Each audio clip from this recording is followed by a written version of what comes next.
नमस्कार, मैं अमित गोदियाल और आप देख रहे हैं उत्तराखंड हलचल। तो जैसा आप पढ़ भी रहे होंगे कि उत्तराखंड में नेता बन आपकी भी लग सकती है लॉटरी। ये बात मैं क्यों कह रहा हूं, और आप जब ये पूरी कहानी सुनेंगे या जो चीजें हुई हैं इस प्रदेश में, कैसे नेता बन लॉटरी आपकी खुल सकती है, इस पर हम बात करेंगे। और इस पर बात करने के लिए हमारे साथ आरटीआई एक्टिविस्ट और अधिवक्ता बिकेश जी हैं, और उनसे जानेंगे कि आज नेता बन लॉटरी कैसे खुलने वाली है। वैसे तो उत्तराखंड में जो नेता बनता है उसकी लॉटरी खुली जाती है, पर आज किस नेता की लॉटरी खुलने वाली है। तो बिकेश जी, आज किस नेता की लॉटरी खुलने वाली है, पहले मैं वो पूछना चाहूंगा आपसे। नमस्कार, उत्तराखंड हलचल। लॉटरी खुलने वाली बात तो लॉटरी तो खुल चुकी है। यह है कैबिनेट मिनिस्टर गणेश जोशी जी का मामला है, और उन्होंने आय से अधिक संपत्ति का मामला है। अब उन्होंने 2007 में जो अपनी डिक्लेयर करी है संपत्ति, उसके बाद जितनी अर्जित करी है वो सारा ब्यूरो है इसमें। तो अच्छा, क्या लगता है, सबसे पहले मैं प्रश्न यही करूंगा, आय से अधिक संपत्ति का मामला आप बता रहे हैं। पहले तो मैं शुरुआत से 2007 की आप बात कर रहे हैं, वहां से वो करूंगा, उस समय कितना था और वर्तमान में कितना है। और सवाल यह है कि उत्तराखंड में नेता बनते ही क्या लॉटरी खुलने लगती है नेताओं की? ये दो सवाल। देखिए, लॉटरी खुलने की बात तो हर एक नेता का सबका अपना अपना विजन है, मैं उस पर तो जाता नहीं, पर लेकिन जो डॉक्यूमेंट्री है, गणेश जोशी जी ने उन्होंने अपनी 40 लाख की संपत्ति 2007 में डिक्लेयर कर दी थी चुनाव आयोग में, और अब तक उन्होंने 9 करोड़ की 2022 में लगभग 9 करोड़ की संपत्तियां डिक्लेयर कर दी हैं।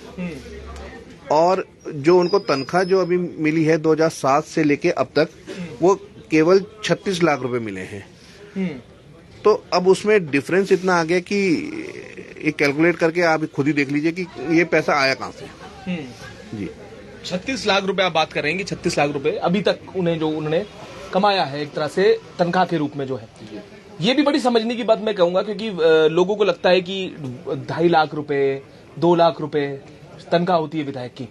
तो ये 36 लाख का जो हिसाब है वो कैसे किया है आपने? क्योंकि ये समझिएगा, ये भी बड़ा पॉइंट है कि जैसे बताया जाता है कि 2-2.5 लाख रुपए इतनी तनख्वाह है, उसमें क्या होता है, वो भी चीजें थोड़ा सा लोगों को आप क्लियर करिएगा। देखिए, जो आप लोग अभी कह रहे हैं कि 2 लाख और 2.5 लाख रुपए तनख्वाह है, एक्चुअल वो तनख्वाह नहीं है।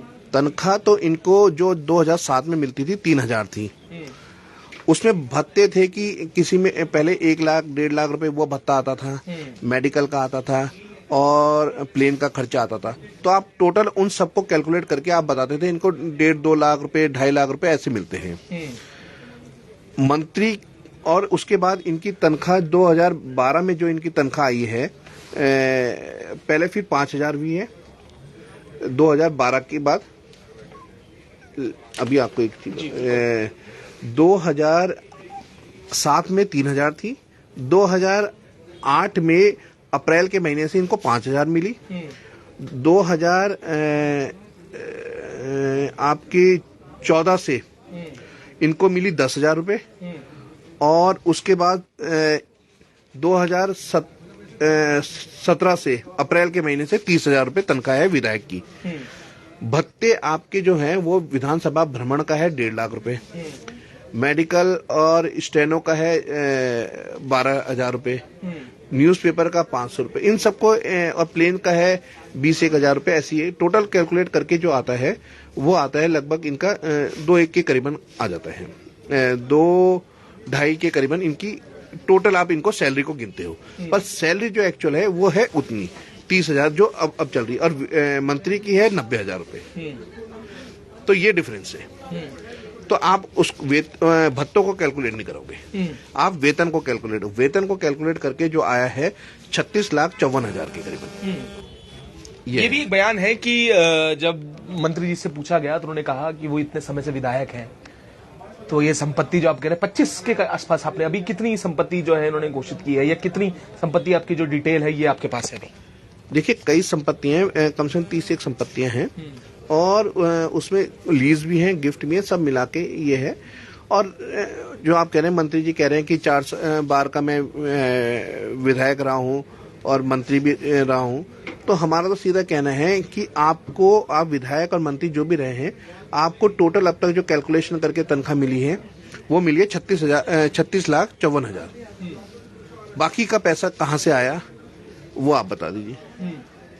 आपके ही अकाउंट में आपने 2022 के जो चुनाव आयोग को दिया है उसमें 1.25 करोड़ तो आपने अपने अकाउंट में दिखा रखा है, वो कहां से आया?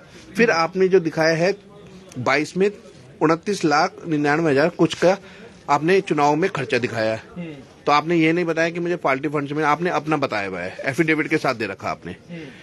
2017 में आपने 24 लाख के करीबन बताया हुआ है, वो आपने एफिडेविट के साथ दिया है।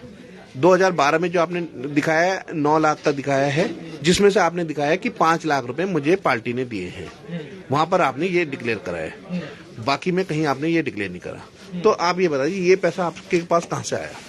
फिर आपने फॉर्च्यूनर गाड़ी है, फिर आपके पास इनोवा गाड़ी है, फिर आपने वो दिखाया कि 12 में आपने लोन दिखाया, 17 में आपने लोन खत्म दिखा दिया, एजुकेशन लोन 20 लाख का, फिर आपने वो दिखाया 9-1 लाख का कुछ लोन और दिखा रहा। तो ये लोन कहां से खत्म हो रहे हैं, कहां से क्या हो रहा है? तो ये सबसे बड़ा सवाल है भाई। तनख्वाह तो आपको केवल इतनी मिली है, तो ये पैसा कहां से आया बाकी?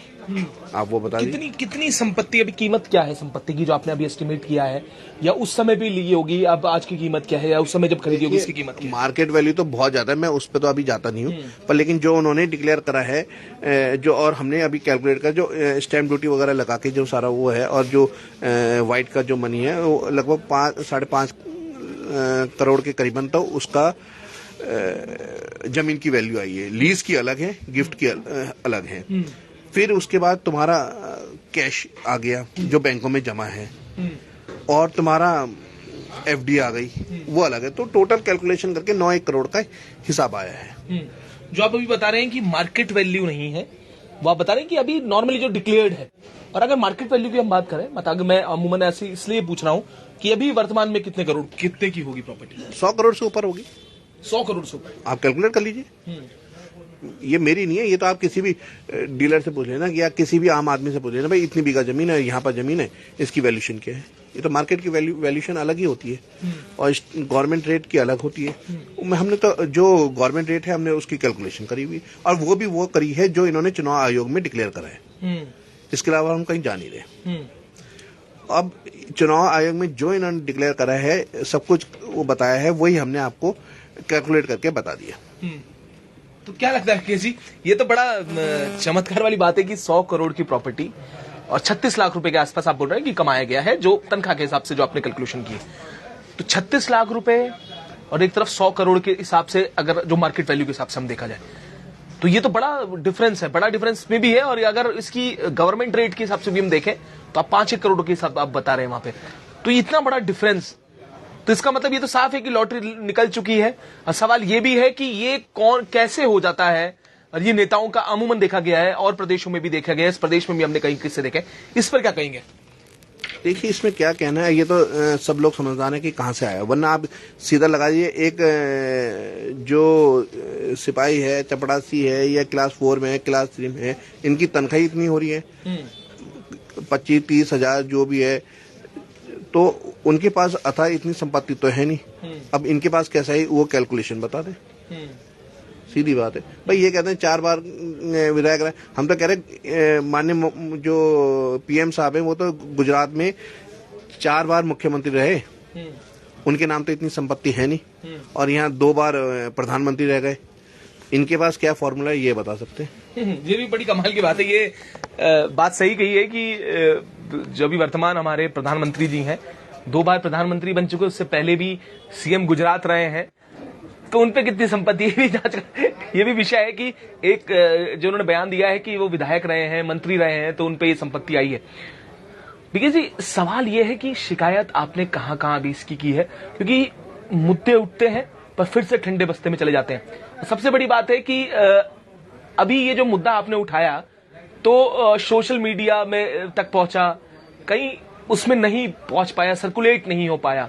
इसके पीछे भी मैं आपसे जरूर जानना चाहूंगा कि किस तरीके से आप इस पूरे उसको देखते हैं, कितनी गंभीरता, कितना गंभीर विषय है ये?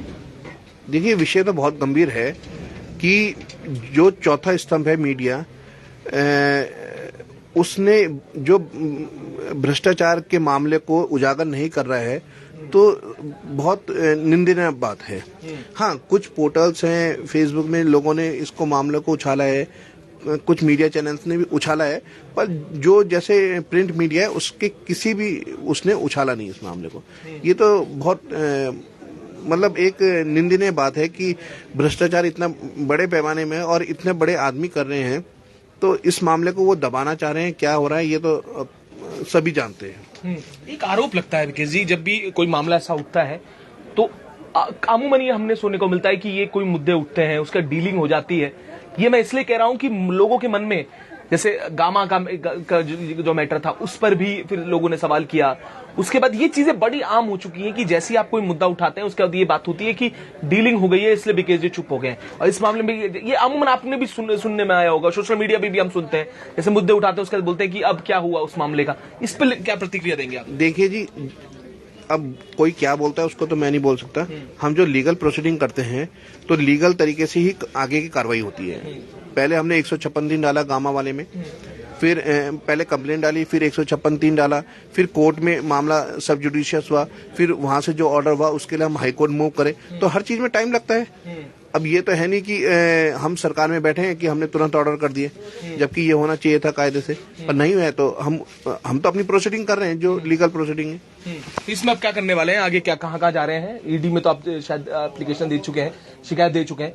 इसके बाद क्या करेंगे? हाई कोर्ट और ये सारी चीजें, क्योंकि बड़े लोग हैं। अभी जो मेयर का जो प्रकरण रहा उस पर भी जैसे आपने कहा एक समय लगा है। क्या लगता है, क्योंकि चुनाव आने, अब लोकसभा चुनाव है, उसके बाद चुनाव में लोगों को पता चलता है पर उसके बाद सब भूल जाते हैं, ये बड़ी वो है। पर अब आप क्या करने वाले हैं इसको लेकर? देखिए, हमें चुनाव से तो कोई मतलब नहीं है। हमें तो ये मतलब है कि ये जनप्रतिनिधि हैं, इनके पास ये इतनी संपत्ति आई कहां से, ये करप्शन का मैटर है। तो उसके लिए अब डायरेक्ट अभी सरकार तो कोई ऑर्डर करेगी नहीं अपने विधायक मंत्रियों के खिलाफ। तो उसके लिए हमें कोर्ट की शरण में जाना पड़ेगा और कोर्ट से ही आगे कार्रवाई करनी पड़ेगी। तो ये भी बड़ी एक जो बात कही है कि कोर्ट, सरकार तो कुछ नहीं करेगी पर कोर्ट की शरण में जाएंगे। पर सवाल यह है कि उत्तराखंड में एक लॉटरी है नेता बनना। हाँ, मैं आप फिर आऊंगा आपके पास। लॉटरी कैसे निकलती ये आपने कागजों में देखा। 100 करोड़ से ज्यादा की मार्केट वैल्यू की बात हो रही है। अभी कुछ और भी चीजें हैं जो बताना चाह रहे थे। जी अब मैं आपको ये बताना चाह रहा था, इसमें इनके साथ जो पार्टनर हैं, इनके लड़के के साथ जो पुराने सीएम रहे त्रिवेंद्र सिंह रावत, उनके जो ओएसडी थे धीरेन्द्र पवार, वो इनके साथ लीज फार्मा कंपनी में पार्टनर हैं, जो सिडकुल से इन्होंने जमीन ली है लीज में। तो आप देख लीजिए क्या खेल चल रहे हैं। तो वही मैं बात बताना चाह रहा हूं कि ये बड़ा एक लॉटरी है। जैसे ही आप नेता बनते हैं उसके बाद ये सारी चीजें शुरू हो जाती हैं। उसका लीज से लेकर अभी तो इन्होंने बताया है ये जमीनों की वैल्यू है, और उसके बाद लीज पर और गिफ्ट की गई कई ऐसी चीजें हैं जो अभी उसके अमाउंट इन्होंने डिक्लेयर नहीं की है। तो कुछ और चीजें हैं क्या सर जो आप बताना चाह रहे हो? इसमें कुछ चीजें तो छूट गई हो। बताना यही चाह रहे हैं कि भाई जो संपत्ति है, अब इसमें मनी लॉन्ड्रिंग का भी मामला है, क्योंकि दामाद के नाम संपत्ति भी है, फिर बेटी ने, दामाद ने अपनी वाइफ को गिफ्ट करी है, वाइफ ने अपने भाई को गिफ्ट करी है। एक ही महीने में सारा काम हुआ है और वैल्यूएशन करोड़ों की है। तो इनकम टैक्स का भी एक मामला, इनकम टैक्स अलग चीज हो गई है, मनी लॉन्ड्रिंग अलग चीज हो गई है। ईडी पिक्चर में तब आती है जब आपका मुकदमा दर्ज हो जाता है। उसके बाद क्योंकि ईडी को राइट नहीं है डायरेक्ट मुकदमा दर्ज करने का, तो जब मुकदमा विजिलेंस के उसमें दर्ज हो जाएगा तब ईडी की कार्रवाई आगे फर्दर शुरू होगी। तो लगता क्या है आपको, कितना समय? और देखो, समय तो लगेगा इसमें समय तो लगेगा। अब हम जैसे 10 दिन के बाद एसपी को देते हैं, फिर 10 दिन के बाद हम फिर 156(3) दायर करते हैं, फिर 156(3) में ये ऑर्डर क्या करते हैं। अगर मुकदमा तुरंत दर्ज हो जाता है, ऑर्डर यहाँ से हो जाता है तब ठीक है, वरना फिर हाई कोर्ट जाएंगे, हाई कोर्ट नहीं होगा सुप्रीम कोर्ट जाएंगे। लड़ना तो है ही। जब ये मुद्दे आप उठाते हैं तो आप पे भी आरोप लगते हैं, ये भी डिस्कस अभी चल रहा था, उसको लेकर क्या कहेंगे? कई बोलते हैं कि जो मैं आपसे सवाल किया था उसको लेकर हाई कोर्ट में भी जब ये चीजें होती हैं या ऐसे, इस पे